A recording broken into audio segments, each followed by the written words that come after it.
మొదటగా మొదటగా మన గురువైన బ్రహ్మర్షి పితామహ పత్రిజీ గారికి ఆత్మపూర్వక పాదాభివందనాలు చేస్తూ ఈరోజు సెషన్ మనం మొదలు పెట్టుకుందాం.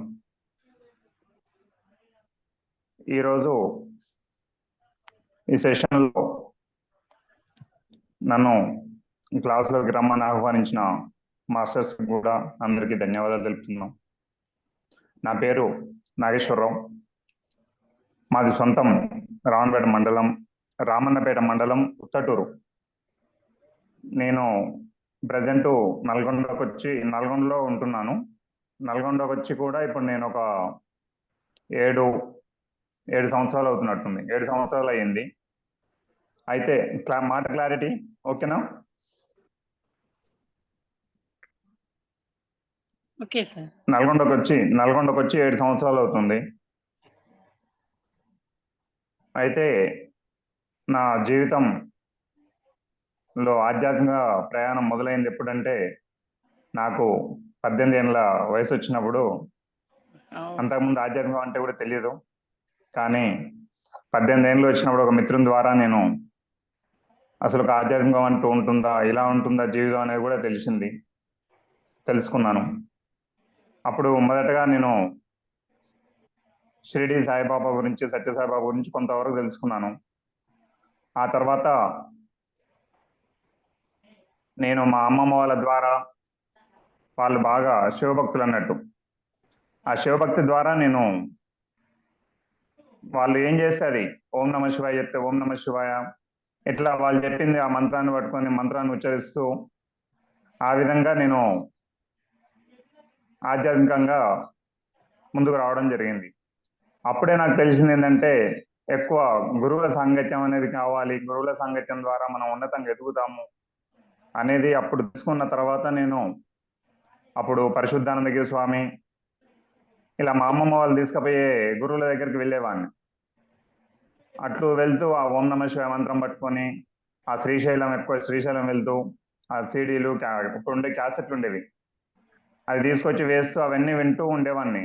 రాత్రి దగ్గర నిద్ర రాకున్నా కూడా అప్పుడు భగవద్గీత ఇవన్నీ కూడా బాగా వినేవాడిని. శివపారాయణము అవన్నీ, శ్రీశైల పురాణం ఇవన్నీ బాగా వింటూ నేను నా ఆధ్యాత్మిక ప్రయాణాన్ని మొదలుపెట్టాను. అప్పట్లో ఆ విధంగా అప్పుడు 2002 అనుకుంటా, అప్పుడు శివమాల కూడా వేసాం ఒకసారి. అప్పుడు శివమాల వేసిన చిట్యాల్లో ఉంటేని అప్పుడు నేను రూమ్లో ఉన్నప్పుడు బాగా ఇవన్నీ శివభక్తి, శివునికి పూజలు చేయడం ఇవన్నీ బాగా అలవాటుగా అయిపోయినాయి. అవన్నీ నేను శివభక్తికి బాగా శివుని పూజలు చేస్తూ అట్లా అలవాటు చేసుకున్న క్రమంలో బాగా నేను అప్పుడు శ్రీశైలం పాటలు, శివుని పాటలు బాగా వినేవాడిని.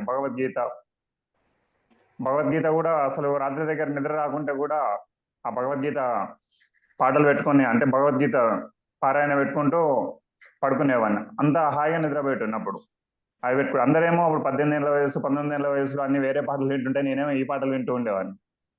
ఎంతో అద్భుతంగా అలా సాగుతుంది.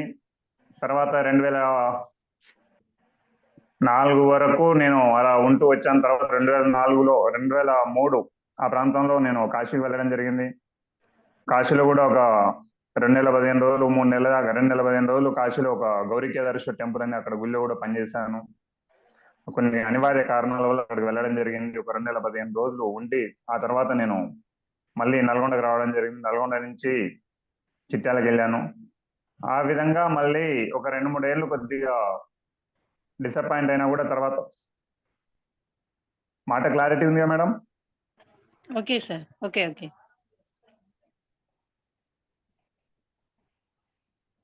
అయితే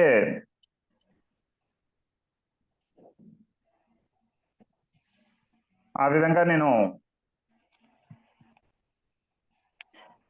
ఒక 3-4 సంవత్సరాలు మళ్ళీ ఖాళీగా ఉన్నా, అంటే వేరే ఏదో ఒక వర్క్లో ఉన్నాను. 2004లో నాకు పెళ్లి అయింది.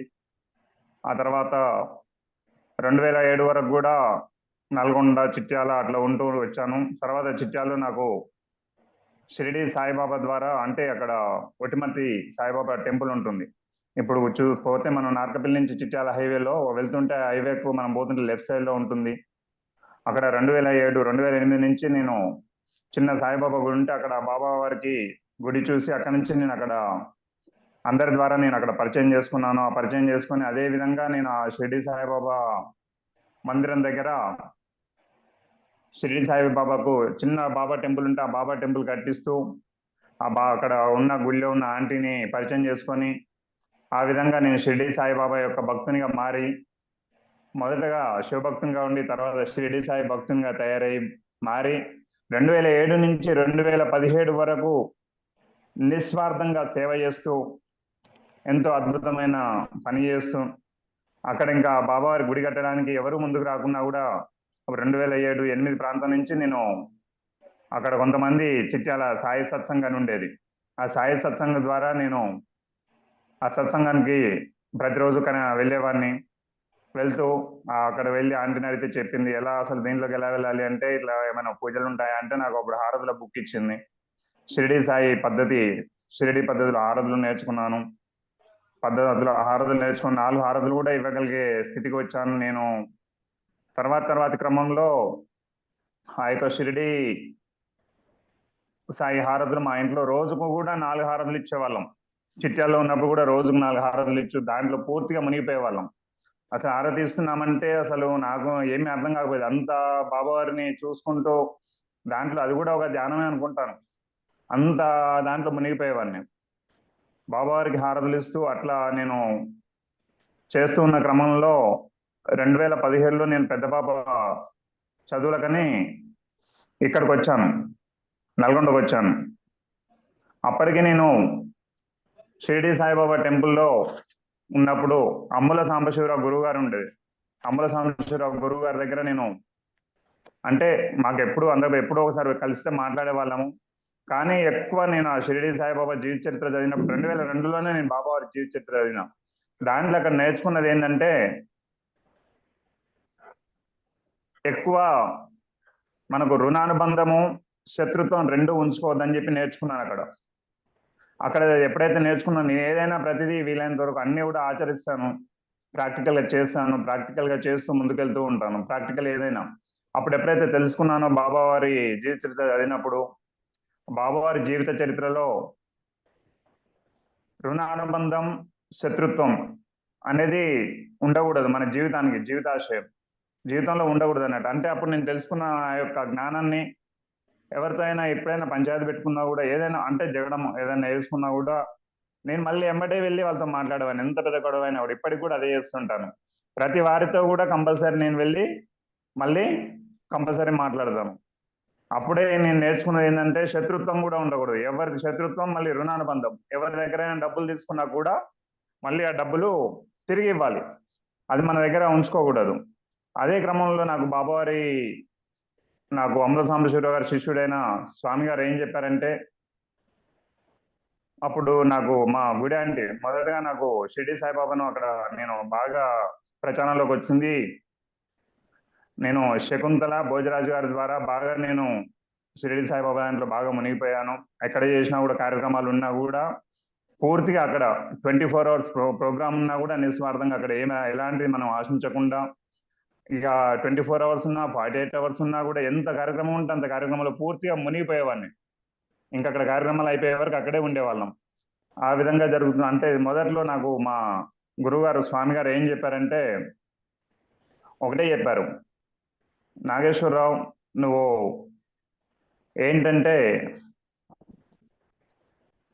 ఎప్పుడైనా కానీ బాబావారికి మనము రూపాయి ఇస్తే 10 రూపాయలు ఇస్తాడు, 10 ఇస్తే 100 ఇస్తాడు, 100 ఇస్తే 1000 ఇస్తాడు అంటే ఇలా చెప్పడం జరిగింది.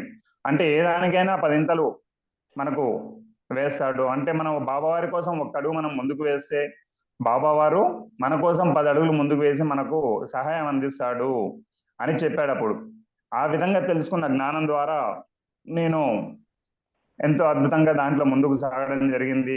దాంట్లో నుంచి మళ్ళీ అంటే అదే విధంగా మనకు రివర్స్ కూడా కర్మ ఉంటుంది. ఏంటుంటదంటే మన బాబావారి కోసం ఒక్క రూపాయి మనం ఖర్చు పెట్టినప్పుడు మనకు ఎప్పుడైతే ఏ విధంగా అయితే 10 రూపాయలు ఇస్తాడో మళ్ళీ అదే విధంగా మనం బాబావారి నుంచి బాబావారి సొమ్ము అయినా బాబావారికి సంబంధించిన సొమ్ము రూపాయి తీసుకుంటే రూపాయికి 10 రూపాయలు తిరిగి ఇవ్వాల్సిందే.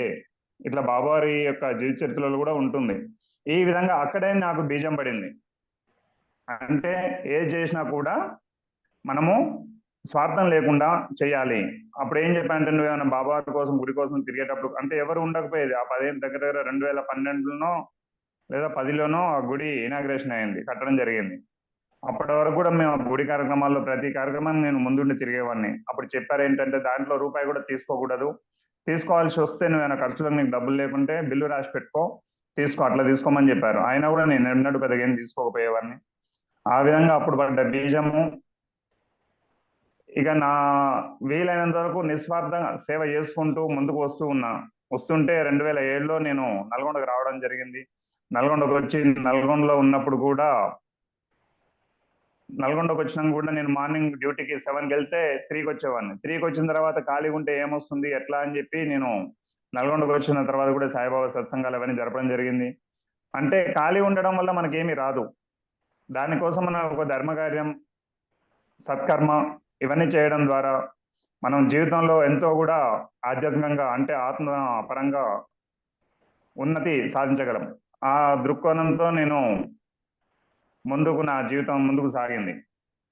అప్పుడు నేను 2000 మళ్ళీ కరోనా టైంలో 2020లో అప్పుడు నల్గొండకు వచ్చిన మనకు సాయి టీవీ వచ్చేది.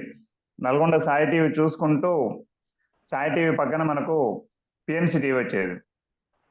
ఆ సాయి టీవీ చూసుకుంటే దాంట్లో ప్రోగ్రాం లేనప్పుడు పక్కకు వచ్చినప్పుడు పిఎంసి టీవీ వస్తుంది. అప్పుడు కరోనా టైంలో అనుకుంటా. ఆ పిఎంసి టీవీ చూసి అప్పటికి నాకు 2002లోనే ధ్యాన పరిచయం, యోగాకు నేను ఎస్ఎస్వై యోగాకి వెళ్ళాను. అప్పుడే 2002లో యోగా పరిచయం ద్వారా నేను అప్పుడే ధ్యానం నేర్చుకున్నాం. ఎస్ఎస్వైలో మనకు ఏంటంటే ఒక 15 నిమిషాలు మాత్రమే ధ్యానం చేపిస్తారు, మిగతా యోగాసనాలు అవన్నీ ఉంటాయి. అప్పుడే నేర్చుకున్న యోగా ద్వారా నేనేం చేశాను, ధ్యానం ద్వారా నాకు ఎప్పుడైనా కొద్దిగా డల్గా అనిపించినప్పుడు నేను ఇంట్లో వచ్చి ధ్యానం చేసుకునేటవాడిని. ఒక 10 నిమిషాలు 15 నిమిషాలు చేస్తే కాళ్ళు బాగా తిమ్మిర్లు వచ్చేది, కూర్చోలేకపోయేవాడిని. అలాంటిది మనకు పిఎంసి టీవీ చూసి కొద్ది రోజులు కంటిన్యూ చూస్తున్నా. అప్పటికి తటవర్తి వీరరాఘవరావు గారి క్లాసులు ఇవన్నీ కూడా వస్తుంటే అవన్నీ చూసి నేను అక్కడ ఈ సాయి టీవీ కంటే ఈ కార్యక్రమాలు బాగా వస్తున్నాయి, చాలా అద్భుతంగా ఉన్నాయని చెప్పి దీనికి చూడటం మొదలు పెట్టాను. ఈ చూసిన కార్యక్రమంలో అంటే ఒకరోజు చూస్తుంటే ఈవినింగ్ సాయంకాలం 3 గంటలకు వచ్చిన తర్వాత మళ్ళీ పెట్టి చూస్తుంటే కిందంగా ఉచితంగా ధ్యానం నేర్పించబడును అని చెప్పి కింద నుంచి వస్తుంది స్క్రోలింగ్. ఆ స్క్రోలింగ్ చూసి వాళ్ళకి ఫోన్ చేశాను, నెంబర్ ఉంటే. వాళ్ళు ఫోన్ చూసి మళ్ళీ నాకు ఫోన్ చేపిస్తామని చెప్పారు. సాయంకాలం ఏమో శారద మేడం ఫోన్ చేసింది, ఇలా ధ్యానం చేయొచ్చు, మీరు ఇలా కూర్చోండి, చేతుల్లో చేతులు కాళ్ళు క్రాస్ చేసుకొని కూర్చోండి, కళ్ళు మూసుకోండి, ఈ విధంగా ధ్యానం చేయండి. ధ్యానం చేయడం ద్వారా మీరు గోడకైనా ఉరగొచ్చు, కుర్చీలో ఉరిగి చేసుకోవచ్చు, ఏ విధంగానైనా చేయండి, సోఫాలో కూర్చోండి, ఏ విధంగానైనా కూర్చొని చేయండి అని చెప్పింది. అప్పుడు అది విన్న తర్వాత నేను కూర్చొని చేశాను. చాలా అద్భుతంగా అనిపించింది. చాలా అద్భుతంగా నాకు ధ్యానం కుదరడం మొదలైంది. ధ్యానంలో నా బాడీ షేక్ అయ్యేది. అసలు ఎంత అద్భుతంగా అంటే అసలు బాడీ షేక్ అయ్యేది. చాలా అద్భుతంగా నేను ధ్యానంలో నేను పడుకుంటే ఎంతో చూసేవాడిని. అసలు పడుకున్నా కూడా నేను కూర్చొని ధ్యానం చేసుకుంటుంటే నేను నిద్రలోకి పోయి నా గుర్తు వినేవాడిని. అసలు మార్నింగ్ 8 కూర్చుంటే ఎన్నో అసలు ఎంతో అద్భుతాలు నేను చూశాను. అసలు స్టార్టింగ్ డేస్ లో నేను చాలా సేపు ధ్యానం చేశాను. 3 గంటలు 4 గంటలు కూర్చునేటాను. అంటే అప్పుడు బ్యాక్ సపోర్ట్ తీసుకుని కూడా కూర్చునేటోని. అంటే అట్లా తెలంగాణ కూడా కూర్చుంటాను. ఎప్పుడు కూడా ఎవరైనా ఫోన్ చేసినా ఏం చేస్తున్నావు అంటే ధ్యానం చేస్తున్నా అని చెప్పేటోని. ఆ విధంగా ధ్యాన పరిచయం అయ్యి ధ్యానంలోకి వచ్చిన తర్వాత నా జీవితాన్ని అంతకుముందు జీవితానికి ఇప్పటి జీవితానికి నేను పూర్తిగా అద్భుతంగా అసలు యూటర్న్ అనుకుంటాను జీవితానికి. ధ్యాన మార్గంలోకి రావడం ఒక యూటర్న్ నాకు అది. ధ్యాన మార్గంలోకి రాగానే మాకు ఏం చెప్పారంటే పూర్తిగా శాకాహారిగా ఉండాలని చెప్పగానే నేను కొద్ది రోజులలోనే ఎంబటే తెలవగానే పూర్తిగా శాకాహారిగా మారాము. మా ఇంట్లో పూర్తిగా మా భార్య, నా 2 బిడ్డలు పూర్తిగా అందరం చెప్పగానే అందరు మారారు. నా భార్య నాకు పూర్తిగా సపోర్ట్ ఉంటుంది. నా భార్య పేరు లావణ్య, పెద్దమ్మాయి వర్ష, చిన్నమ్మాయి గాయత్రి. వీళ్ళు నలుగురు కూడా పూర్తిగా శాకాహారులుగా మారారు. పూర్తిగా శాకాహారిగా మారి అసలు నా చిన్న బిడ్డ ఏముంటుందో అనుకున్నా. చిన్న బిడ్డ అమ్మ డాడీ ఎలా మారడం అంటే ఎలా, శాకాహారిగా ఎలా ఉండాలి అని చెప్పి అడిగింది. కానీ ఆ శాకాహారిగా ఒక 2 days 3 days అనుకున్న తర్వాత అంటే మేము తినేది కూడా పెద్ద తక్కువనే. అంతకుముందు నేను బాబావారి దగ్గర ఉన్నప్పుడు ఒక 2-3 ఏళ్ళ దాకా నేను పూర్తి శాకాహారిగా 4-5 ఏళ్ళు కూడా శాకాహారిగా ఉన్నాను. తినకుండా అంటే కొద్దిగా దూరంగా ఉండేవాడిని. కానీ అప్పటికి మనసు చంపుకొని ఒకసారి గురువారం వచ్చింది. ఒకసారి గురువారం చూశాను. అరే బాగా చూస్తే మంచిగా అనిపిస్తుంది, తినాలనిపిస్తుంది. ఇక లాభం అని చెప్పి తినేసాను. అప్పుడు కూడా మనసు చంపేస్తాను. అంటే తర్వాత నాకు పూర్తి దాని మీద అవగాహన ఎప్పుడు వచ్చింది అంటే ఎవరు కూడా చెప్పలేదు, ఏ గురువు చెప్పలేదు మనకు శాకాహారిగా మారమని. ఇక్కడికి వచ్చిన తర్వాత మన గురువు ఏం చెప్పాడు, పూర్తి శాకాహారిగా ఉండాలి, మనం మనలాగానే అది కూడా భూమి మీద జీవించడానికి ఆనందంగా ఉండడానికి భూమి మీదకి వచ్చిందని తెలుసుకున్నాను. నా బిడ్డలకు కూడా చెప్పాను, నా భార్యకి చెప్పాను. అందరూ అదే రోజు పూర్తిగా శాకాహారిగా మారాము. వచ్చినాక కొద్ది రోజులలో ఒక 2-3 నెలల్లోనే మా ఇంట్లో ఉన్న గిన్నెలతో సహా అన్ని పూర్తిగా నేను ఇంట్లోకి వెళ్ళి తీసిస్తాను. పూర్తిగా మా ఇంట్లో అన్ని మళ్ళీ కొత్త గిన్నెలు తీసుకొచ్చి మళ్ళీ పూర్తిగా మేము శాకాహారిగా ఉంటూ శాకాహార ధ్యాన ప్రచారం చేస్తూ ఎంతో అద్భుతంగా ఇప్పటికీ శాకాహార ర్యాలీలు చేసుకుంటూ ఎంతో అద్భుతంగా నా జీవనం సాగిస్తున్నాను. ఈ జీవనం సాగిస్తున్న క్రమంలో నాకు ఒక 2 ఏళ్ల క్రితం నాకు ఒకసారి నాకు పైల్స్ అయినాయి. ఎందుకంటే పైల్స్ వచ్చినాయి, కానీ నాకు తెలియదు పైల్స్ వచ్చినాయి అంటే ధ్యానం చేస్తున్నాం కదా పైల్స్ ఎందుకు వస్తాయి అన్న ఆలోచన కూడా నాకు కూడా ఉండేను. కానీ ఆ పైల్స్ రావడం నాకు నా గురువు, అది ఇంకా పైల్స్ అనేది నా గురువు. అప్పుడు అర్థం కాలేదు, కానీ తర్వాత క్రమంలో నాకు చాలా అద్భుతంగా నేను నేర్చుకున్నాను. ధ్యానం ద్వారా నేను అంటే ధ్యానంలోకి వచ్చినాక ఒక 1.5 year తర్వాతనేమో ఫైల్స్ అయ్యి తర్వాత అంతకుముందు కూడా ఉన్నాయి, కానీ అంత లేకుండే. దీంట్లోకి వచ్చినాక ఒక రోజు మా బావగారి మీదనేమో ఎవరి మీద మొత్తానికి అయితే బాగా కోప్పడడం వల్లనేమో నాకు తెల్లారి బాగా ఎక్కువైపోయి చాలా ఇబ్బంది పడి నాకు ఒక 3-4 రోజుల తర్వాత నేను ఆపరేషన్ కూడా చేయించుకోవడం జరిగింది. 2 రోజులు ఆఫీస్కి వెళ్తే నా వల్ల కూర్చోలేకపోయినా వెళ్ళేసి వచ్చాను, ఆపరేషన్ చేయించుకున్నాం. ఆపరేషన్ చేయించుకున్న తర్వాత నేను మళ్ళీ ఒక 2 months 3 months తర్వాత డ్యూటీకి వెళ్ళాను. డ్యూటీకి వెళ్ళిన తర్వాత అప్పుడుగా తెలుస్తుంది ఒక్కొక్కసారి పూర్తిగా తక్కువైన తర్వాత పోయినప్పుడు నేను ఆఫీస్ పోయి అబ్బాయిల మీద నా కంపెనీలో స్టోర్ ఇన్ఛార్జ్గా నేను జాబ్ చేస్తాను. అక్కడ పోయి అందరి మీద బాగా అరిచేవాడిని. మొదటి నుంచి కూడా నేను ఎలా చేస్తానో వరకు వాళ్ళు కూడా అలానే వర్క్ చేయాలి, నేను అనుకున్న విధంగానే వర్క్ చేయాలి అనే విధమైన నాలో ఒక భావన ఉండేది. వాడు తప్పు చేసినా కూడా ఏమాత్రం చేసి తప్పు చేసినా కూడా నేను బాగా అరిచేవాడిని. అరవడం వల్ల తర్వాత నాకు అర్థమైంది ఏంటంటే నేను అరవడం కాదు, అరిచినప్పుడు నాకు బాగా మళ్ళీ కింద ఏమంటే పైల్స్ దగ్గర పెయిన్ వచ్చేది. అరే ఇక్కడ పెయిన్ వస్తుంది, ఇలా నేను ప్రతి క్షణం కూడా ప్రాక్టికల్గా అరవడం వల్ల ఇది వస్తుంది, అరవకూడదు, వాళ్ళతో కూడా ప్రేమగా మాట్లాడాలి, ప్రతి క్షణం ప్రేమతో ఉండాలి, అందరితో ఆనందంగా మంచిగా ఉండాలి అనే ఉద్దేశంతో నేను వాళ్ళందరితో ప్రేమతో తర్వాత నేను వాళ్ళ మీద ఉండేది, కోపం ఉంటది. కానీ ఒకప్పుడు ఉన్న శాకాహారం కంటే ముందున్న ధ్యానం కంటే ముందు ఉన్న కోపానికి నా పైల్స్ అయిన తర్వాత ఉన్న కోపానికి చాలా తేడా. పైల్స్ కు ముందు ధ్యానం చేస్తున్నా కూడా నా కోపం ఏం తగ్గించుకోలేదు. ఇప్పుడు ధ్యానంలోకి వచ్చిన తర్వాత నా యొక్క అంటే ఇక్కడ పైల్స్ అయిన తర్వాత నా యొక్క జీవితం ఎలా మారిందంటే ప్రతి క్షణం కూడా నాకు ఒక ఎవరి మీద నన్ను అరిచానంటే ఎమ్మటే నాకు అర్థమైపోతుంటది. ఇక్కడ ప్రేమతత్వంతో ఉండాలి, వీళ్ళతో ప్రేమతో మాట్లాడాలి, వీళ్ళతో ఇలా ఉండాలి, వాళ్ళతో అలా ఉండాలి. ప్రతి క్షణం నాకు హెల్త్ ప్రాబ్లమ్స్ కూడా ఉన్నాయి, బాగా సైనస్ ఉంది, బ్యాక్ పెయిన్ ఉంది, ఇంకా పైల్స్, మన కాళ్ళ నొప్పులు, మోకాళ్ళ నొప్పులు, ఇవన్నీ ఒకటి కాదు అన్ని చాలా అంటే మోకాళ్ళ నొప్పులు అంత తీవ్రంగా లేకున్నా ఇబ్బంది జరిగేది. ఆ మోకాళ్ళ నొప్పులున్నా కూడా నేను ఏం చేసేదంటే ఇవన్నీ కూడా అసలు స్టార్టింగ్ డేస్ లో ధ్యానంలోకి వచ్చినప్పుడు నేను దగ్గర ఒక 1 year 1.5 year దాకా కూడా ప్రతి క్లాసు మిస్ అవ్వకుండా క్లాసెస్ నేను అటెండ్ చేసేవాడిని. ఇక్కడ నేను విజయవాడ మేడం ఒక పేరు ఐడియా రావట్లే, వాళ్ళ క్లాసెస్ నేను కంటిన్యూగా వినేవాడిని.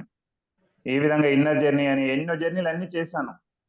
కానీ ఇన్నర్ జర్నీ అంటే అది కాదు. తర్వాత నాకు అర్థమైందంటే ఇన్నర్ జర్నీ అంటే అది కాదు. ఇన్నర్ జర్నీ అంటే ఏంటి, నీ లోపల నిన్ను గమనించుకోవడం. శ్వాస మీద ధ్యాస అనేది పత్రిజీ ఎందుకు చెప్పాడు, శ్వాస మీద ధ్యాస అంటే నీ శ్వాసను నువ్వు గమనిస్తూ నీ లోపల జరిగే దానిని గమనించుకో, నీ లోపల జరిగే యొక్క శ్వాస ప్రయాణాన్ని అంటే నీ అంతరంగ ప్రయాణాన్ని చూసుకో. అందరం ధ్యానం చేస్తున్నాం ఇవాళ, కానీ మన లోపల అరిషడ్ వర్గాలను ఆపట్లేము, అంటే గమనించుకోవట్లేము. ధ్యానం చేస్తున్నాము, మళ్ళీ బయటకు వస్తున్నాము. బయటకు వచ్చినప్పుడు మనం ఏం చేస్తున్నాము ఎప్పుడైనా ఆలోచించారా? ఆలోచించలేదు. కానీ వాళ్ళ మీద కోపం, వీళ్ళ మీద కోపం మళ్ళీ యథావిధిగా జరుగుతూ ఉన్నాయి.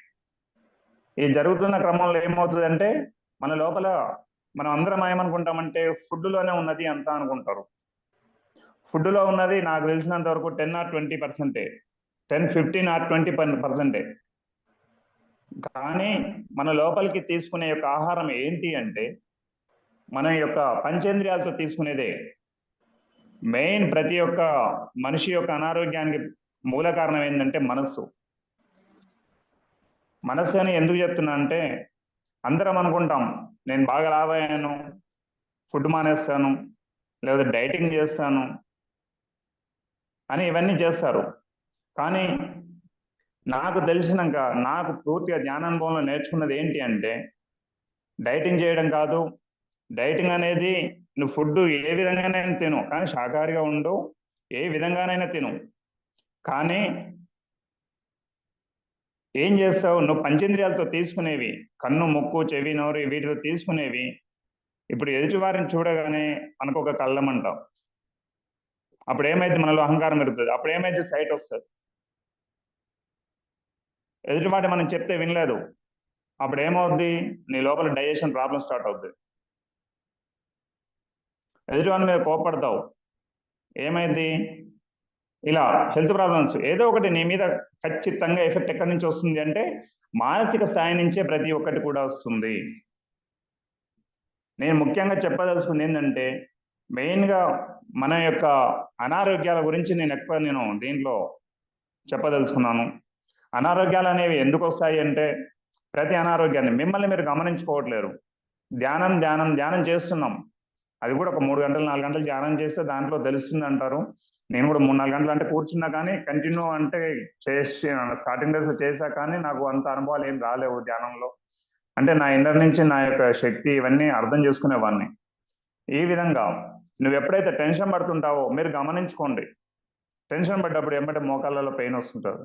మీ ఇన్నర్ నుంచి గమనించుకోండి. మీ శ్వాసతో మీరు వెళ్ళి గమనిస్తూ ఉండండి. మీ శ్వాసతో మీరు వెళ్ళి మీ యొక్క బాడీలో జరిగే మార్పులు, డైజెషన్. ఇప్పుడు మీరున్నారు మేడం, మీ పేరేం పేరు ఉన్నారు, ఏం పేరు మేడం మీద మ్యూట్ సరే సరే ఎవరైనా కానీ సుష్మా గారు ఉన్నారండి. సుష్మా గారికి నేను చెప్పాను ఒక మాట, సుష్మా గారు నా పేరు చేయండి, నేను చెప్పాను ఒక మాట, ఒక పని చేయమని చెప్పాను, ఆ పని ఆమె వినలేదు, చేయలేదు. అప్పుడు ఏమవుద్ది, ఎమ్మటే మన బాడీలో డైజెషన్ ప్రాబ్లం స్టార్ట్ అవుతుంది. అప్పుడే ఎమ్మటే చూసుకోండి, ఎమ్మటే తెలుస్తుంది మన లోపల నుంచి ఆవలింపులు ఇలాంటి ఏదో ఒకటి రావడం జరుగుతుంటుంది. లేకపోతే నీకు ఎమ్మటే పొట్ట బిరుగు కావడము ఏదో ఒకటి జరుగుతుంది. అప్పటిదాకా మంచిగా ఫ్రీగా ఉన్న ఆమెవి ఎమ్మటే అటాక్ అవుతుంది బాడీ మీద. అదొకసారి అట్లా గమనించుకోండి. ఈ విధంగా నేను నా ప్రతి విషయంలో కూడా ప్రతి జీవి కూడా భూమి మీదకి ఆనందంగా జీవించడానికి వచ్చాడు. జీవి అంటే మానవుడు, ఇక్కడ నేను మానవుడు చెప్పేది మిగతా జీవులు కూడా ఆనందంగా జీవించడానికి వచ్చారు. నేను ఇంతకుముందు వస్తుంటే చూశాను, నార్కపల్లి దాటాను, నార్కపల్లి దాటి ఇటు వస్తుంటే ఒక కుక్కపిల్ల రోడ్ డివైడర్ దగ్గర ఉంది అవతల దాటడానికి. అన్ని లారీలు వస్తున్నాయి అక్కడ, అన్ని లారీలు వస్తున్నాయి అది దాటడానికి. నేనేమో అప్పటికే దాన్ని చూసి క్రాస్ వెళ్ళేసి వచ్చినాను. చూడలే, అరే కొద్ది ముందుకు వచ్చిన తర్వాత అనుకున్నాను ఆగనైతున్నాయి అని. అంటే దానికి కూడా ప్రాణభయం ఉంది, ఆనందంగా జీవించాలని ఉంది. అది ముందుకు దాటడానికి ఆలోచిస్తుంది, బండ్లు వస్తున్నాయి ఎలా పోవాలి బయటికి అని. కానీ అది వెళ్ళలేక ఇంకా అక్కడ ఆగిపోయింది. నేను చూసి బాగా అరే జాగ్రత్తగా వెళ్ళు, నిమ్మలంగా వెళ్ళు అని చెప్పుకుంటూ వెళ్ళేసి వచ్చాను నా మైండ్లో. ఇంకా అది జాగ్రత్త పో, అవన్నీ వెళ్ళిపోయిన తర్వాత వెళ్ళిపోని చెప్పుకుంటూ వెళ్ళేసి వచ్చాను. అంటే ప్రతి జీవి కూడా ఆనందంగా జీవించడానికే భూమి మీదకి వచ్చాయి. అదే విధంగా ప్రతి మానవుడు కూడా ఆనందంగా ఉండాలి, ఆనందంగా జీవించాలి. నేనేం చేసేవాడిని, ఎవరైనా నాకు చెప్తే వినకపోతున్నా, లేకపోతే ఏదైనా ఒక విధంగా నాకు నేను చెప్పినట్టు వినకుండా వాళ్ళు ఇష్టం ఉన్నట్టుగా వాళ్ళు ప్రవర్తిస్తుంటే నా కోపం వచ్చి నేను వాళ్ళ మీద కోపం పెంచుకునేవాడిని. ఎవరైనా కోపం పెంచుకున్నప్పుడు నాలో ఎలర్జీ వచ్చేది, లేకపోతే ఒక మోకాళ్ళ నొప్పులు వచ్చేది, ఒక పొట్టలో కూడా బాగా గ్యాస్ వచ్చేది. అన్నం తిన్నాను ఇవాళ, అన్నం తిన్నా కూడా నాకేంటి, నేను వాళ్ళ పప్పు ఏం తినలేదు, లేకపోతే ఇంకేం తినలేదు, అయినా గ్యాస్ వస్తుంది ఏంటి అని నన్ను నేను గమనించుకునేవాడిని. అరే ఏంటి, ఎందుకు వస్తుంది, ఇవన్నీ కూడా నాకు పైల్స్ అయిన తర్వాతనే, దీనికి ముందు కాదు. ఏంటి, ఎందుకు ఈ గ్యాస్ వస్తుంది ఏంటి అని చెప్పి బాగా ఆలోచన చేయడం మొదలుపెట్టిన. కొద్ది రోజుల దాకా కూడా నాకు అర్థం కాలే. తర్వాత ఏంటంటే, అరే వాడు నా మీద అరిచిండు, నేను వాడి మీద అరిచాను బాగా. అరవడం వల్ల వాడు నా లోపల డైజెస్ట్ అవ్వట్లేడు. అందరూ ఏమనుకుంటారు డైజెస్ట్ అవ్వట్లేరని. నాకు సైట్ ఉంది, కానీ నేనేం సార్ మ్యూట్ లో ఉంది.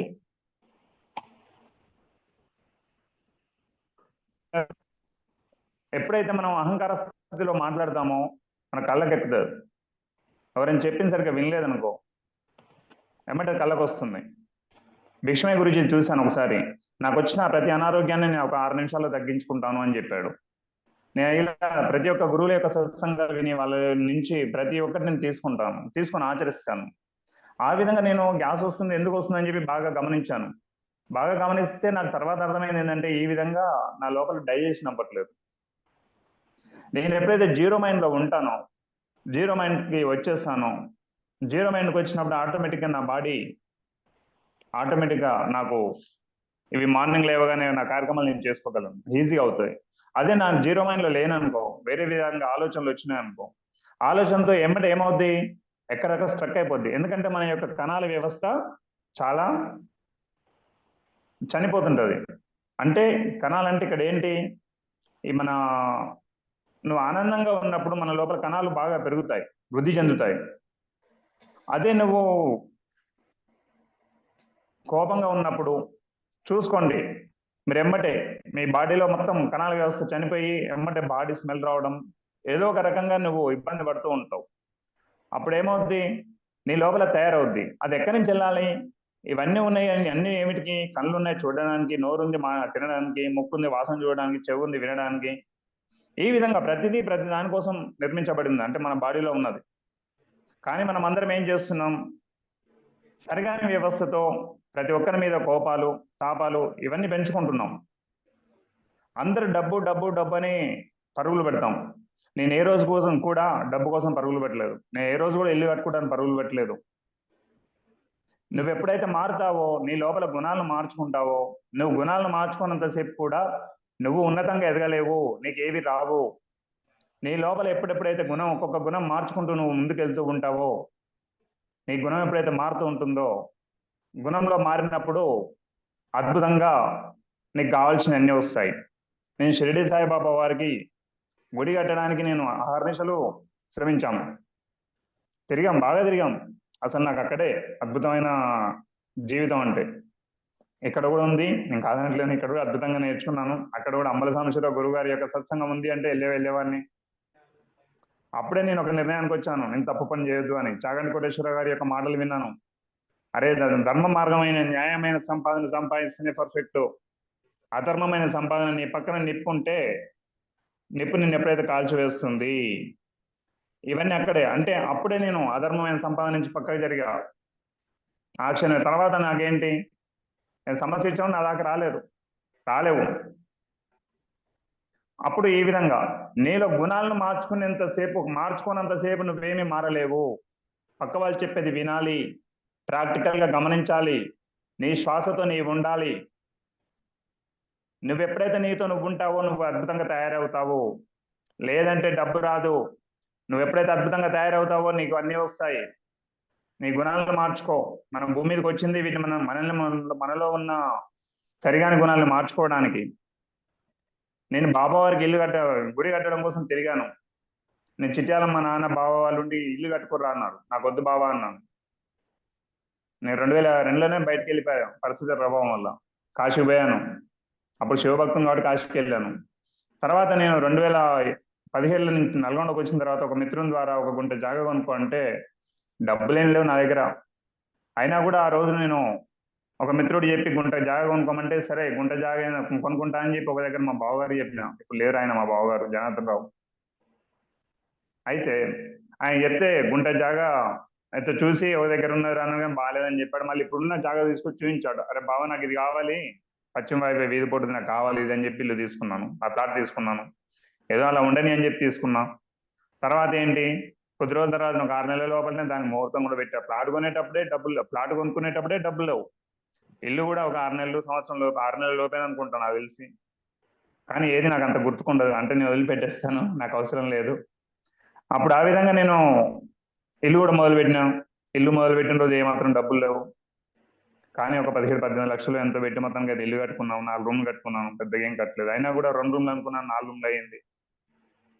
నువ్వు ఎప్పుడైతే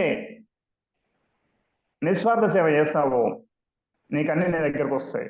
నాకు స్వార్థం పెట్టుకుని పని చేస్తే నీకు ఏది రాదు. నిస్వార్థ సేవ చేయి. బాబావారి గుడి కట్టించాను, నాకు ఇల్లు కట్టించాడు ఇక్కడ. ఏమన్నా ఆ? అంటే నేను ఏ రోజు నేను అడగలేదు కదా, నాకు బాబావారు నాకు ఇల్లు కావాలి, ఎవరినేం అడగలేదు నేను కావాలని. నేను ఏ రోజు నా భార్యతో కూడా అనలేదు ఇల్లు కడతాను నల్గొండలో అని, నా బిడ్డలతో కూడా అనలేదు. వచ్చేది అంతే, అది వచ్చింది. ఎందుకు రాదు? నువ్వు చేసే సరి అని చెయ్యి. నువ్వు చేసే సరి అని చేయకుండా రావాలంటే ఎక్కడి నుంచి వస్తుంది? ఈ విధంగా ఎప్పుడైతే నువ్వు అద్భుతంగా తయారవుతావో, నువ్వు ఒక బొమ్మలాగా, అంటే తెల్ల కాగితంలా తయారవుతూ ఉంటే, ఇన్నర్ లెవెల్ గమనించుకుంటూ తెల్ల కాగితంలా తయారైతే దాని మీద నువ్వు ఏదంటే రాసుకోవచ్చు. ఈ రోజుకు నాకు ఏం కావాలంటే ఆ క్షణానికి నాకు వస్తుంటాయి. నేనేమి ఆశించను, కావాలని అడగను. బాబావారి దగ్గర నేను 10 ఏళ్ళు తిరిగా. ఏ రోజు నాకు ఇల్లు కావాలని, నాకు డబ్బులు కావాలి, లేకపోతే నా పిల్లలు చదవాలి, నా పిల్లలు ఇలా ఉండాలి, ఏ రోజు నేను అడగలేదు. నాకు అవసరం రాలేదు. ఎందుకంటే నేను ప్రకృతి పని చేస్తున్నా, నా పని విశ్వం చూసుకుంటుంది. షిరిడి సాయి చూసుకుంటాడు, ప్రకృతి చూసుకుంటుంది. అప్పట్లో షిరిడి సాయి చూసుకుంటాడని ధైర్యంతో తిరిగేవాడిని. ఇప్పుడు ఏంటంటే ప్రకృతి చూసుకుంటాను ధైర్యంతో తిరుగుతున్నాను మొండిగా. ఈ రోజు నా పిల్లలకి ఇద్దరికి కలిపి ఒక 6 లక్షల రూపాయలు ఫీజులు కడతాను ఇయర్లీ. అయినా కూడా నేను ఏ రోజు కూడా భయపడలేదు. ఎందుకంటే విశ్వం ఇస్తుంది. నువ్వు ఎవరి పని చేస్తున్నావయ్యా? నీ సొంతం కోసం చేసుకుంటున్నావా?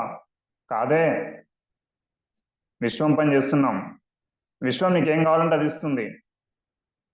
ఎప్పుడైతే సక్రమమైన మార్గంలో నడుస్తావో నీకు అన్ని సక్రమంగా నీకు జరుగుతాయి. నువ్వేం చేయాల్సిన అవసరం లేదు. నువ్వు ఇంట్లో కూర్చో, నువ్వు చేసే పని నువ్వు చేసి వచ్చి ఇంట్లో కూర్చో. నీకు కావాలంటే రాకపోతే నన్ను అడుగు, నేను ఇస్తా. ఈ విధంగా ప్రతిదీ ప్రాక్టికల్గా చూస్తాం. ముందు ధర్మ మార్గాన్ని అనుసరించండి, న్యాయంగా బ్రతకండి. అందరు కూడా, ఎవరైనా కూడా ధర్మం న్యాయమే మనం నిన్ను నిలబెట్టేది. ఈ రోజుకి నేను అదే కోరుకుంటాను. అక్రమంగా నాకు డబ్బులు వచ్చాయనుకో, ముందు నేను దాన్ని దేనికో దాన్ని వినియోగిస్తాను, ఉంచుకోను. ఎందుకంటే వచ్చాయి, నాకు అవసరం లేదు. ఈ రోజుకి నాకు చేతనైనంతలో మినిమం ఒక 10%, 30,000 జీతం వచ్చిందంటే ఒక 10%, ఒక 3,000 రూపాయలు నేను తీసేస్తాను. 25,000 జీతం వచ్చిన రోజే నేను తిరుమల తిరుమలకి ఒక 3,000 రూపాయలు ఇచ్చేవాడిని. నా బిడ్డ అడిగింది, ఏం డాడీ 3,000 రూపాయలు ఇస్తున్నా, నీకు ఎంత వచ్చే జీతం ఎంత అన్నది. 25,000, 30,000 చీటీలు కట్టాలంటే అన్ని కూడా అవుతాయి. ఎక్కడి నుంచి వస్తాయంటే వస్తాయి, అంతే. 10 మందికి ఉపయోగపడే పని చేయి, సమాజానికి ఉపయోగపడే పని చేయి, నువ్వెంతో అద్భుతంగా తయారవుతావు. అదేవిధంగా నిస్వార్థ సేవ గుర్తుకుంచుకోండి. నిస్వార్థ సేవతో మనం ఏదైనా సాధించగలము. నిష్కామ కర్మ అదే అంటారు. ఇంకొకటి ఏంటంటే, మనకి ఇచ్చిన టైం 9 ఉన్నట్టుంది. ఇంకొకటి ఏంటంటే, ఇక్కడ అనారోగ్యం గురించి కూడా చెప్తున్నాను ఇంతకుముందు.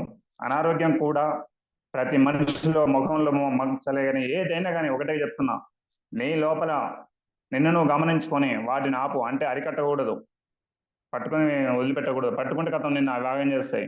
గమనించుకొని ఆపడం మొదలుపెట్టండి. ఈ రోజుకి నేను అదే చేస్తుంటా. నాకు కూడా మాకు ఎలర్జీ ఉండేది, కాలుకు సైనస్ ఉండేది. ఇవన్నీ చెప్పుకుంటూ వెళ్తే నా క్లాస్ ఇంకా కంటిన్యూ వస్తూనే ఉంటుంది, ఇంకా ఆగదు ఇంక ఇది. ఎందుకంటే ప్రతిదీ ప్రాక్టికల్ అనుభవించిన. మన ఒక అమ్మాయికి, నాకు ఒక అబ్బాయి కూడా, శివ అని ఇప్పుడే ఫోన్ చేశాగా, నేను మళ్ళీ కట్ చేశాను. శివ అనే అబ్బాయి చౌటుపల్లిలో ఉంటాడు. అతనికి ఎలర్జీ ఉంది. చౌటుపల్లికి మేము ఎలక్షన్స్ రోజు అక్కడికి పోతే అతను నాతో మాట్లాడుతాను వచ్చాడు. వాళ్ళ ఫ్యామిలీ అంతా ముందు ఒకసారి వచ్చి మాట్లాడడానికి. తర్వాత అది అయిపోయిన తర్వాత మళ్ళీ నా దగ్గరికి ఒక చెరుగట్టుకు వచ్చిండు. వాళ్ళ మిత్రుని తీసుకొని వచ్చి, మిత్రునికి ఏదో ప్రాబ్లం ఉంది సార్ అని చెప్పి తీసుకొని వచ్చిండు. సరే ఓకే రమ్మని చెప్పినాం. వచ్చిండు, మాట్లాడాం.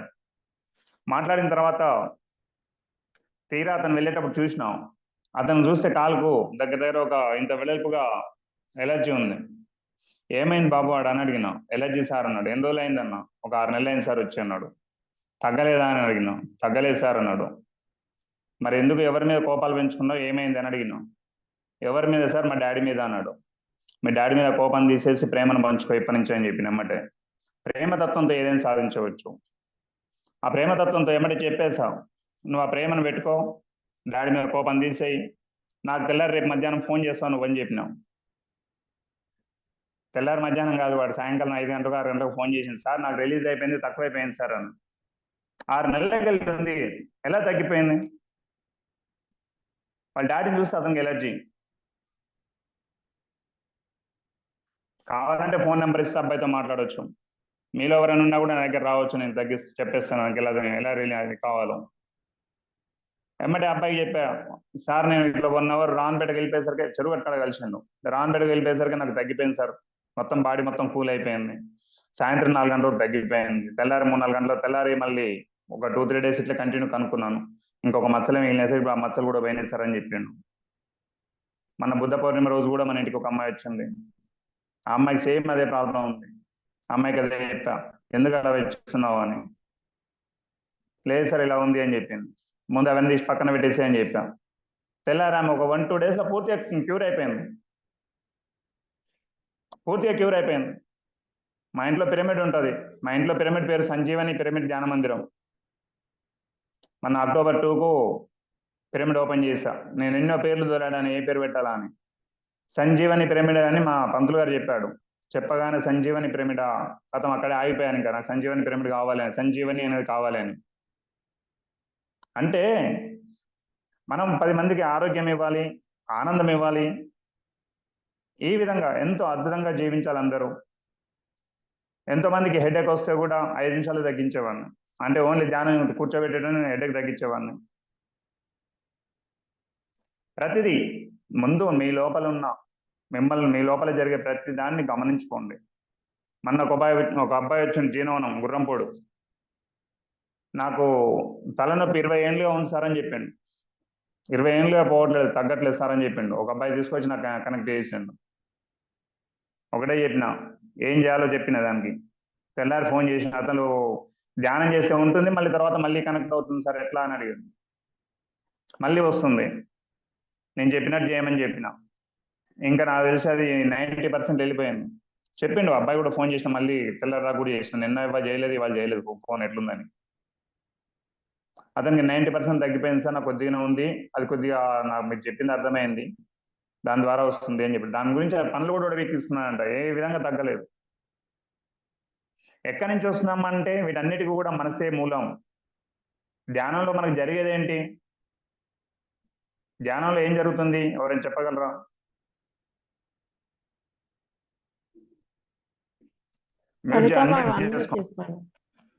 సార్ ధ్యానంలో స్టార్టింగ్ లో ఉన్న వాళ్ళకైతే ఆలోచనలు వస్తూ ఉంటాయి, అంటే ఎవరికైనా సరే ఆలోచనలు వస్తూ ఉంటాయి. స్టార్టింగ్ మనం కూర్చోగానే వస్తాయి.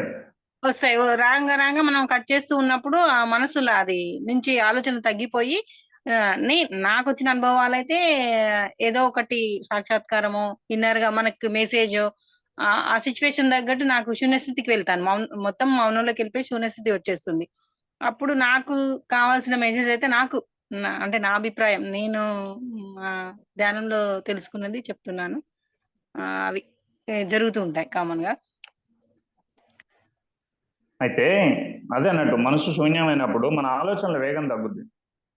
అది నువ్వు బయట కూడా నీ యొక్క మనసును, అంటే నీ శ్వాసతో నువ్వు ఉండి దాన్ని గమనిస్తూ ఈ విధంగా చేసినప్పుడు అద్భుతంగా అది నీ కంట్రోల్కి వస్తుంది. టైం ఉందా మేడం? ఏమైనా చెప్పండి సార్, పర్లేదు. మీకు ఓకే అంటేనే పర్లేదు, ఇంకొక 2-3 కొద్దిసేపు తీసుకుంటాం. చెప్పండి. ఓకే కదా, చెప్పండి. ఈ విధంగా మంచి అవకాశం మేము మిస్ చేసుకోము.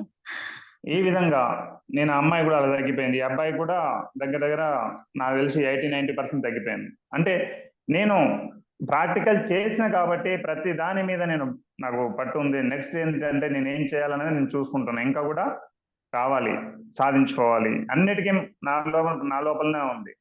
నా కోపం వచ్చినప్పుడు వారి మీద కోపం ఎందుకు అని చెప్పి ఎమ్మటే మళ్ళీ తీసుకొచ్చి దాన్ని ప్రేమతత్వంతో నింపుకుంటాను. ఎప్పటికప్పుడు ప్రేమతో ఉంటాను, నా లోపల నుంచి ప్రేమ తెచ్చుకుంటాను. బయట నుంచి ఎవరి నుంచి ఎక్కడి నుంచో రాదు, నీ లోపలే ఉన్నది, నీ లోపలే. ఆ లోపల ఉన్నదాన్ని గమనించు, దాన్ని తీసుకొచ్చుకో, దాన్ని గమనించు, దానితో ఉండు, నీ శ్వాసతో ఉండు. నేను మా పాప 10th క్లాస్ ఉన్నప్పుడు చిన్నమ్మాయి, ఆమెను మార్నింగ్ 6 కాలేజీలో తెలిస్తే స్కూల్లో తెలిస్తే ఏకలవ్య స్కూల్లో మళ్ళీ ఈవినింగ్ తీసుకొచ్చేవాడిని 8 o'clockకి. అరే ఈవినింగ్ నాకు లేట్ అవుతుందని చెప్పి ఒకసారి ఇట్లా లేట్ అవుతుందని చెప్పి చాలా స్పీడ్గా పోతే ఈ చేతికి బాగా అసలు ఇంత బ్లాక్ గా నా చేతికి హ్యాండిల్ ఉన్నది అంటే అది హ్యాండిల్ ఉన్న రబ్బర్ అంటే అది. నేను ఒక 5 నిమిషాల ముందు లేకపోతే ఒక టైం అయినప్పుడు స్పీడ్కి వెళ్ళిపోతే పోయి మళ్ళీ ఇంటికి వచ్చేసరికి ఆ రబ్బర్ నాకు వేడయ్యి ఈ చేతికి అంటే బ్లాక్ గా వచ్చి సబ్బు పెట్టి కడిగేది. ఏంది ఇలా వస్తుంది అని ఎన్నోసార్లు గమనించిన. అర్థం కాదు. లాస్ట్ రబ్బర్ వేయించిన, రబ్బర్ ఖరాబ్ అయిందని కొత్త రబ్బర్ వేయిందని వేయించిన. కొత్తది హ్యాండిల్ అది దాన్ని పట్టుకునే గ్రిప్. మళ్ళీ అలానే అవుతుంది తెల్లారి. అరే ఇదేంటి, ఎక్కడ ప్రాబ్లం? అప్పుడు నన్ను నేను గమనించుకున్నప్పుడు అర్థమైంది ఏంటంటే, నేను అప్పుడు 5 నిమిషాల ముందు లేదంటే కరెక్ట్ 8 ఏంటంటే 8కే ఉరికేవాడిని. ఉరికినప్పుడు ఏంటంటే బాడీలో మన యొక్క హీట్ ఏ విధంగా జనరేట్ అవుతుందంటే మొత్తం ఆ యొక్క రబ్బర్ను కూడా ఉడికించేంత వేడి నీ లోపల నుంచి జనరేట్ అవుతుంది. అప్పుడు నీ బాడీ యొక్క వ్యవస్థ ఏంటి, ఎంతో దెబ్బతింటది. అప్పుడు నేను గమనించి స్లో అయ్యాను. స్లో అయ్యి అప్పటి నుంచి ఇంకో 10 నిమిషాలు ముందెళ్ళడం మొదలుపెట్టిన. సైనస్ ఉండేది. సైనస్ కూడా పొద్దున్న లేవగానే నాకు అసలు 4 o'clock లేస్తే కథ ఇంకా వస్తూనే ఉండేది. 4కి లేచిన 5కి లేచిన. అరే ఇది ఎందుకు వస్తుంది అనేది బాగా గమనం పెట్టాను దాని మీద కూడా. గమనించినప్పుడు అది ఏం చేసింది, ఇంకా ఇది కాదు, అది గాఢ నిద్రలో లేదు, గాఢ నిద్రలో మనసే లేదు. లేవగానే ఏం స్టార్ట్ అయింది, మనసు స్టార్ట్ అయింది. అప్పుడు మనసును గమనించినప్పుడు మనసు ఉరుకులో పెడుతుంది పరిపరి విధాలుగా. అది ఉరుకులో పెట్టినప్పుడు అది ఎట్లా ఇది ఎట్లా ఏంటి లేట్ అవుతుంది. డ్యూటీకి 6:30కి వెళ్ళాల్సి ఉంటే 7 గంటలకు వెళ్ళాల్సి ఉంటే 6:30కి వెళ్ళేవాడిని. ఆ క్రమంలో కంటిన్యూ కారుతూనే ఉండేది. అప్పుడు ఏం చేసి 6:30 కాదురా బాబు వెళ్ళేది, 6:20కి వెళ్ళు, 6:15కి వెళ్ళమని చెప్పి మనసుకి చెప్పుకొని అప్పుడు పావుగంట ముందు వెళ్ళడం మొదలు పెట్టినాక అది ఆగిపోయింది. అంటే ఏ విధంగా జ్ఞానాది మనం ఇప్పుడు ప్రతిదీ ఈ బ్యాక్ పెయిన్ కూడా ఒకరి మీద కోపము ఇవన్నీ తాపాలు పెంచుకున్నప్పుడు మాత్రమే నీకు బ్యాక్ పెయిన్. ఇవన్నీ ప్రతి ఒక్కటి కూడా ఏ విధంగా ప్రతి దానికి కూడా వేయలేని వరకు నా దగ్గర సొల్యూషన్స్ నేను ఇవ్వగలను ఎవరికైనా. ఒక ఎలర్జీ వచ్చిందంటే మినిమం నీకు 20,000 50,000 ఖర్చు తగ్గదు. అట్లా ఈ విధంగా నేను నన్ను గమనించుకున్నాక సైనస్ కూడా ఆపేస్తాను, తగ్గించేస్తాను పూర్తిగా. డ్యూటీకి వెళ్ళేటప్పుడు తగ్గించాను, స్పీడ్ తగ్గించా, ఉరకడం పని చేస్తా. ఏంది, మనం వచ్చింది ఆనందంగా జీవించడానికి, ఆనందంగా ఉండాలా, ప్రతి ఒక్కరితో ప్రేమతో మాట్లాడాలా. ఎప్పుడైతే నువ్వు ఆనందంగా ప్రేమతో మాట్లాడుతావో వాళ్ళు కూడా నీకు ప్రేమతో ఉంటారు. నువ్వు ఏదైతే ఇస్తావో అదే నీకు వస్తుంది. అవును కదా? Yes sir. ఓకే మాస్టర్స్, సరే, థ్యాంక్ యూ సుష్మా మేడం. మీరు ఇంకెవరైనా క్వశ్చన్స్ ఏమైనా ఉంటే మాట్లాడగలరు. శంకర్ గారికి కూడా ధన్యవాదాలు, థ్యాంక్ యూ. నమస్కారం సార్. అదే అమ్మ మాట్లాడండి. నమస్తే అమ్మా. నా పేరు విద్యాదేవి సార్. అమ్మా చెప్పండి. మీ ధ్యాన అనుభవాలు చాలా బాగున్నాయి సార్. మేడం ఒక సమస్య చెప్తాను సార్ మీకు. నాది చెప్పండి అమ్మా. నాకు ఎడమ పాదం మడిమే నొప్పింది సార్. నాకు ఏదంటే మేడం. దాదాపు 1 year గా వస్తుంది నాకు. మేడం అయితే ఎంతకు తగ్గట్లేదు. అది ఎప్పటికీ ఉన్నానంటే వస్తుంది అనమాట. అది నాకు నెంబర్ తీసుకోండి, నెంబర్ తీసుకొని ఫోన్ చేయండి. సుష్మా మేడం మెన్షన్ చేయమని చెప్పండి చాట్ బాక్స్ లో, లేదంటే చాట్ గ్రూప్ లో బాక్స్ లో మెన్షన్ నెంబర్ చేయమని నెంబర్. గ్రూప్ లో పెడతానులేండి. గ్రూప్ లో పెడితే అందరికి యూజ్ అవుతుంది, అందరు ఫీడ్ చేసుకోవచ్చు. ఎప్పుడైనా ఏదైనా పర్సనల్ గా కూడా దూరంలో మాట్లాడొచ్చు మేడం, ఎవరైనా మాట్లాడొచ్చు. మీరు ఫోన్ కాల్ రస్తా చేయండి, మేడం లాంగ్ మాట్లాడండి. ఉన్నారు, మనకి ఎవరికైనా అమ్మ కూడా రాలేని అంటే సడన్ గా వెళ్ళలేరు కదా. ఫోన్ చేయండి, ఎవరైనా ఫోన్ చేయండి. నేను ఎందుకంటే విశ్వానికి, ఎందుకంటే నాకు పొందిన జ్ఞానాన్ని మీకు ఇవ్వాలనేది నా యొక్క కోరిక. మీకే కాదు ఎవరికైనా కూడా. ఎవరు కూడా అనారోగ్యాలతో బాధపడుతున్నా కూడా నాకు తోచినంత వరకు నేను సహాయం అందించగలను. సార్ నాకు ఎప్పుడు ఎవరికి కడతాలకి వెళ్ళినా ఎక్కడ నాకు ఈ విషయం చెప్పాలనిపించలేదు. ఎందుకో మీకు చెప్పాలనిపిస్తుంది. క్లారిటీ ఇస్తా మేడం, క్లారిటీ ఇస్తా మేడం నేను. Okay sir. మీకు ఎమ్మటే తగ్గిపోద్ది అది. ఇంకా ఓకే సార్. ఏదైనా తగ్గిపోవాల్సిందే. అంటే వీలైనంత వరకు నాకు తెలిసినంత వరకు అయితే నేను చేయగలను, చెప్పగలను. ఎలాంటి అదే మెడిసిన్ అదే అవసరం లేదు, ఏది అవసరం లేదు. Okay sir. ఎందుకంటే ప్రతిదీ ప్రాక్టికల్ చేశాను మేడం, ప్రతిదీ ప్రాక్టికల్స్ లో చూసుకున్నాను నేను. అందుకంటే ప్రాక్టికల్ చూశాను. ఉమ్, చెప్పాను కదా, ఆ అబ్బాయికి ఓన్లీ 1 అవర్ తర్వాత వాడు రిలీజ్ అయిపోయింది మొత్తం పూర్తిగా. అంటే ఇక అమ్మాయి అయితే గోక్కునేది, ఇట్లా గోక్కున బ్లడ్ వచ్చేది. ఉమ్, ఈవినింగ్ బుద్ధ పౌర్ణిమ ప్రోగ్రామ్ అయిపోయినాక ఈవినింగ్ వాళ్ళ మన ఇంట్లో అటు ఇటు తిరుగుతుంటే చూసా, ఏందమ్మా అని అంటే ఇట్లా అని చెప్పింది. ఏం లేదు, నువ్వు పడేకున్నా అవన్నీ తాపత్రయాలను తీసి పక్కన పడే, ముందు హ్యాపీగా ఉండు అని చెప్పిన. ముందు ప్రతి ఉమ్. ఒక్కరు ఆనందంగా ఉండడం మొదలు పెట్టండి, ప్రేమతత్వంలో ఉండడం మొదలు పెట్టండి, అంతే. మిగతా అన్నిటికీ ఏం లేదు ఇంకా. అదే సార్ ఎక్కడైతే ఇంతవరకు ఏం కాదులే వెళ్ళిపోతుంది తగ్గిపోతుంది ఎందుకో నాకు ఇవాళ మీతో చెప్పాలనిపించి చెప్పేస్తున్నాను. ఓకే మేడం, మనం అందరం కూడా భూమి నుంచి వెళ్ళిపోయేటప్పుడు ఎలాంటి అనారోగ్యాలతో కాదు, అసలు చనిపోయే వరకు కూడా ఎలాంటి అనారోగ్యం రాదు బాడీ మీదకి. నీ మనస్సే నీ గురువు, నీ బాడీ నీ గురువు. నీ బాడీని నీ గురువుగా స్వీకరించి, నీ శ్వాసని గురువుగా స్వీకరించి అద్భుతంగా నిన్ను నువ్వు గమనించుకోవడం మొదలు పెట్టండి. ఎప్పుడైతే మిమ్మల్ని మీరు గమనించుకుంటారో మీరు అద్భుతంగా ఎదగడం మొదలవుద్ది. ఉమ్. నేను ఈ ఈ రోజు రోజు కూడా సార్ చెప్పండి మేడం. ఇవాళ అమావాస్య కదా, ఈ అవును రోజు మేడం. ఎప్పుడు ధ్యానంలో కూర్చున్నా నాకు మంచి కుదిరింది సార్. 15 నిమిషాలు కూర్చున్నా, అర్ధ గంట కూర్చున్నా, గంట కూర్చున్నా, ఈ రోజు అంతా ధ్యానం మంచి కుదిరింది సార్. ఓకే. ఆ కుదిరింది అని చెప్తున్నాను అనమాట. ఓకే, సంతోషం మేడం, సంతోషం. కుదిరినా ఏం కాదు మేడం, దాన్ని మనం ఎలా నిలుపుకోవాలనేది ఆ యొక్క ఎనర్జీని మనం చూసుకోవాలి. ఇప్పుడు నేను కూడా ప్రాక్టికల్స్ లోనే ఉన్నాను, పూర్తిగా నేను 100% ఉన్నాను నేను చెప్పట్లేను. లేదు సార్. ఎందుకంటే నాకున్న జ్ఞానంతో నేను చెప్తున్నాను. అదే కర్మ కూడా కాదు, జ్ఞానాగ్ని దగ్ధ కర్మణం, జ్ఞానాగ్ని దగ్ధ కర్మణం. ఆ, ఇప్పుడు అమ్మాయికి ఆ ఎలర్జీ పోయిందంటే జ్ఞానం అనే ఒక అగ్ని వచ్చింది కాబట్టి, జ్ఞానం కలిగింది కాబట్టే కదా. నాకు ఆ జ్ఞానం కలిగింది కాబట్టి కర్మం తీసేయగలిగాను కదా. అవునవును. ఆ జ్ఞానం నాకు కలగకుంటే నేను కూడా అలానే ఇంకా అది వాళ్ళు ఇబ్బంది పడేటోళ్ళే కదా. ఉమ్, నాకు తెలిసిన జ్ఞానం నేను చెప్పాను, జ్ఞానం ద్వారానే ఆ కర్మ తగ్గింది, ఏం టాబ్లెట్ వేయలేదు. అప్పుడు నేను పత్రిజీని నేను ఏమనుకున్నా అంటే, అప్పుడు పత్రిజీ అప్పుడు చెప్పింది ఓకే రైట్, ఇది నో డాక్టర్ నో మెడిసిన్. ఉమ్, నో డాక్టర్ నో మెడిసిన్ అంటే ఇది అని చెప్పి అప్పుడు ప్రూఫ్ అయింది నాకు. ప్రూవ్ చేశాను, నేను ప్రూవ్ చేసుకున్నాను. ఉమ్, తలనొప్పి వచ్చిన, నాకు హెడేక్ ఉంది, నాకు కూడా నాకు ఏది మన సైట్ ఉంది. ఈ ఉమ్, రోజుకి నేను సైట్కి అద్దాలు పెట్టి నేను వర్క్ చేయను, నాకు రికార్డ్ వర్క్ చేస్తా కంపెనీలో. ఉమ్, ఎందుకు చేయను? నేను ఎప్పుడైతే అహంకారంతో ఉంటానో ఎమ్మటే నాకు సైట్ వస్తుంది, స్టార్ట్ అవుతుంది ఎమ్మటే. అప్పుడు గమనించుకొని నేను 0 లెవెల్కి వెళ్ళిపోతాను.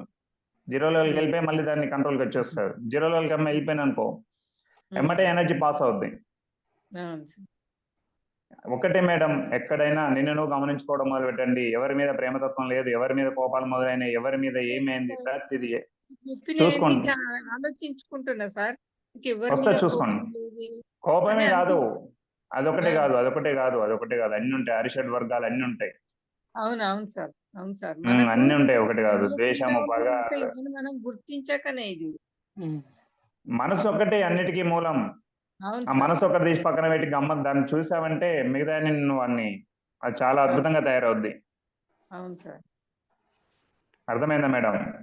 అర్థమవుతుంది సార్. నేను ఈ రోజుకి ఈ క్షణానికి ప్రతి క్షణం నేర్చుకుంటూ ఉంటాను. ఉమ్, ప్రతి క్షణం ప్రతి సబ్జెక్ట్ నుంచి నేర్చుకుంటాను, నేను ప్రతి క్షణం నుంచి నేర్చుకుంటాను. అవును సార్. ఎప్పుడు నేర్చుకోవడానికి సిద్ధంగా ఉంటాను నేను. అంతే సార్. నేర్చుకోవడానికి మనకు ఎంత తెలిసినా తెలిసేది చాలానే ఉంటది. ఎప్పుడైతే నేర్చుకుంటామో ఎదుగుదల స్టార్ట్ అవుద్ది. అవును సార్. నీకేమన్నా ఈ సకల సంపదలు రావు, భౌతిక సంపదలు కావు మన ఎమ్మటి వచ్చేది. నాకు ఈ క్షణానికి కూడా నేను ఏ రోజు డబ్బులు అడగలేదు మాస్టర్స్ ఉమ్, ఎవరిని కూడా. అంటే ఉమ్, నాకు కావాల్సిన నాకు టైంకి నాకు వస్తుంటాయి అంతే. ఉమ్, అంటే ఏదో ఒక విధంగా ఉమ్. అందజేయబడతాయి. అంటే ఎందుకంటే నేను నమ్ముకున్నాను ప్రకృతిని. అవును సార్. నమ్మాలి నా ఫస్ట్. కోసం నా కోసం నేనేం పని చేసుకోను. ఎవరు వచ్చినా అని చెప్తే ఒకటే, నువ్వు చేయాల్సింది చెయ్యి, రావాల్సింది వస్తుంది. నువ్వు చేయాల్సిందే చేయకుండా రావాల్సిన రంగు వస్తుందమ్మా. అవును. చేయాల్సినవి చేస్తే రావాల్సినవి వస్తాయి. ఇప్పుడు క్లాస్ చెప్పావు, ఆ క్లాసులో నీ స్వార్థం చూసుకొని నువ్వు చెప్తే నీకేం వస్తుంది? అవును. నాకు పొందిన అనుభవం చెప్పా, అంతే. ఏ క్షణం ఏమైంది ఇవన్నీ నాకు చెప్పాలని ఉంది. అందుకనే ఈ ద్వారా ఇవాళ నాకు ఈ క్లాస్ రావడం జరిగిందేమో. అవును సార్. ఇంకా చాలా మందికి అందాలి. అవును. అందుకనే సంజీవని పిరమిడ్ అనగానే సంజీవని అనగానే నాకు సంతోషం అనిపించింది. ఎందుకంటే 10 మందికి నేను ఆరోగ్యం అందించాలి, అవును. జ్ఞానం అందించాలి, ధ్యానం అందించాలి. ఓకే మాస్టర్స్, ఇంకా ఎవరైనా మాట్లాడాలనుకుంటే మాట్లాడండి. అడగాలనుకుంటే, ఏదైనా చెప్పాలనుకున్నా. ఓకేనా? ఓకేనా మాస్టర్స్? కానీ సార్ మీరు చెప్పే ప్రతి మెసేజ్ కూడా అద్భుతంగాను, ఎంతో డీప్ గా అసలు లోతుగా వెళ్ళి సాధన చేసినంత విలువ వినడం ద్వారా కూడా మాకు అర్థమవుతున్నది. అద్భుతమైన ఉన్నది మేడం, ఆచరణ. సబ్జెక్ట్ ఉన్నది మేడం. ప్రతిదీ అవును, అనుభవంతో అవును. చెప్తాను, అనుభవంతో మాట్లాడి చెప్తాను, అనుభవంతో చూసిన తర్వాత నేను మాట్లాడతాను. నా మాట ఒకటి మాట ఇచ్చింది అంటే అనుభవం లేకుండా నేను మాట్లాడాను. అనుభవం ఉంటేనే మీరు చెప్తా, అనుభవం ఉంటేనే మాట్లాడతాను. మీరు నేర్చుకోవడానికి కూడా చక్కటి సూచనలు చాలా అద్భుతంగా చెప్పారు. మీకు థ్యాంక్ యూ ఏమని మేడం. చెప్పాలో కూడా అర్థం కావట్లేదు. వెంటనే థ్యాంక్స్ థ్యాంక్ యూ. చెప్పాలనిపిస్తుంది, కానీ మీరే ఒక దేవుడు కాదు, అందరు ఆత్మస్వరూపులమే కాబట్టి ఒక్కొక్కరిలో ఒక్కొక్క జ్ఞానం, ఒక్కొక్క కాన్సెప్ట్ ఉంటుంది. చాలా బాగుంది sir. Thank you very much. Okay thank you masters, madam. ఇంకెవరైనా మాట్లాడాలనుకుంటే మాట్లాడండి, లేదంటే నెంబర్ పెడతాను, మీరు పర్సనల్ గా మాట్లాడుకోవచ్చు. Okay madam. మన గురువైన బ్రహ్మర్షి పితామహ పత్రిజీ గారికి ఆత్మపూర్వక పాదవందనాలు చేస్తూ, యోగ పరంపరకి కూడా పాదవందనాలు చేస్తూ లీవ్ అవుదామా? ధ్యానం ఏం చేపిస్తారా? ధ్యానం చేస్తారు, సార్. చెప్పండి. ధ్యానం చేయాలా? సార్ మీరే ఒక 5 చేపియండి మినిట్స్ సార్. చేయించండి సార్. మీరు చేయించండి. ఓకే, అందరూ ఏళ్ళు కళ్ళు మూసుకోండి, అద్దాలు తీయండి. శ్వాస మీద ధ్యాస.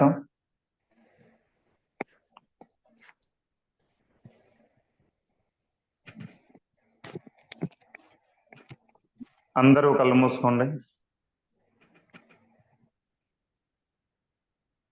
ధ్యానం అంటే శ్వాస మీద ధ్యాస.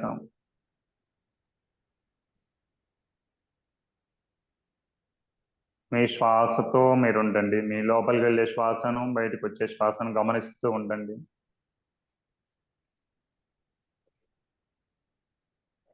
ధ్యానం సర్వభోగ కారణి, ధ్యానం సత్యజ్ఞాన ప్రసాదని, ధ్యానం సర్వరోగ నివారణి.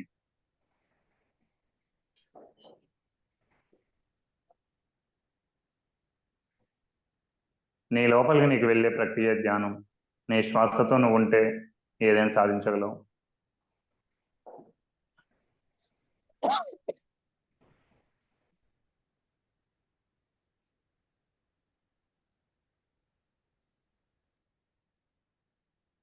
గాఢ నిద్రలో ఏది లేదు. అసలు నీ మనసు లేదు, నీవు లేవు.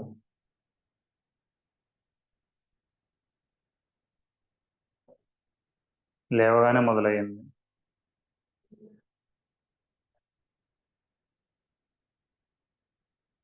ధ్యానం అంటే శ్వాస మీద చేస్తా. ధ్యానంతో అన్ని నీ దగ్గరికి వస్తాయి.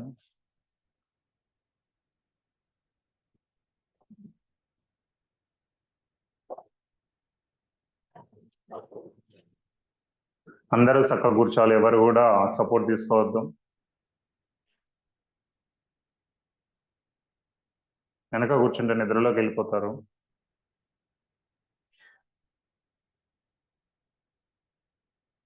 వీలు కాని వాళ్ళు మాత్రమే బ్యాక్ సపోర్ట్ తీసుకొని కూర్చోండి. వీలైన వాళ్ళు ప్రతి ఒక్కరు కూడా కింద కూర్చొని స్ట్రైట్ కూర్చోడానికి ప్రయత్నించండి. ధ్యానం సర్వరోగ నివారణి, సత్యజ్ఞాన ప్రసాదిని, సకల దుఃఖ నివారణి.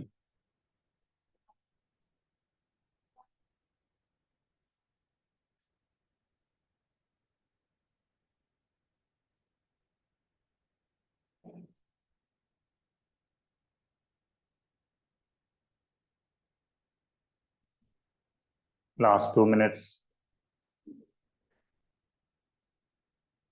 మీ శ్వాస మీ శ్వాస దగ్గరే ఉండాలి ధ్యాస అంతా. అటు ఇటు వెళ్ళనీయొద్దు.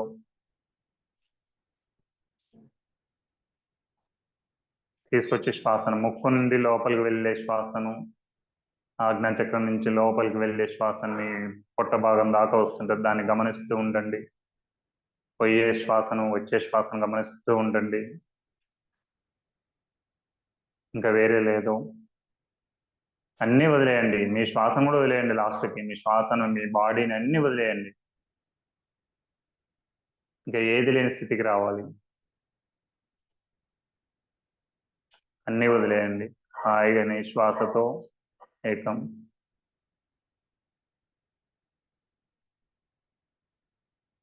ధ్యానం అంటే శ్వాస మీద చేస్తాం. ఏది లేదు, అన్నీ వదిలేయండి. నువ్వెప్పుడూ ఉన్నావు, సర్వవేళల్లో ఉన్నావు, ప్రతి యుగంలో ఉన్నావు. ఏది లేదు, అన్నీ వదిలిపెట్టండి. హ్యాపీగా ఉండండి. ఇంకా ఏది లేదు, అన్నిటిని వదిలిపెట్టేసేయండి. మనసును వదిలిపెట్టండి, మనిషిని వదిలిపెట్టండి, శరీరాన్ని వదిలిపెట్టండి, శ్వాసను కూడా వదిలిపెట్టండి. అన్ని వదిలిపెట్టేసి నీ శ్వాసతో అసలు నీతో నువ్వు ఉండు. ఇంకా అసలు ఏది లేదు. ఇంకా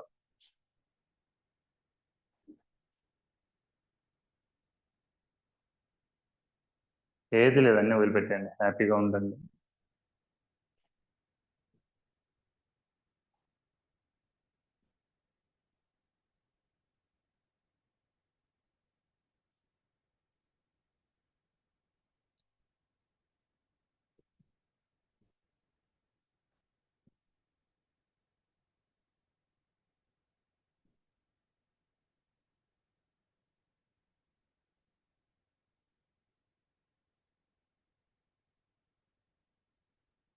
మిమ్మల్ని మీరు వదిలిపెట్టండి పూర్తిగా.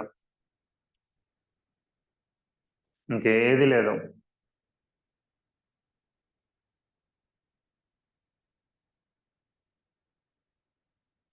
Last 10 seconds. 10, 9, 8, 7, 6, 5, 4, 3, 2, 1, 0. స్లోగా చేతులు తీసి కళ్ళ మీద బోర్లించుకోండి. చేతులను చూస్తూ కళ్ళు తెరవగలరు.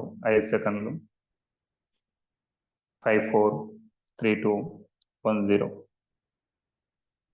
మన ధ్యాన గురువు అయిన బ్రహ్మర్షి పితామహ పత్రిజీ గారికి చప్పట్లతో ధన్యవాదాలు తెలియజేస్తున్నాం. Thank you master.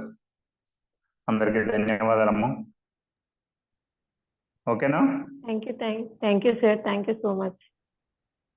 Thank you. Bye. Thank you master. Thank you sir. Bye. Okay.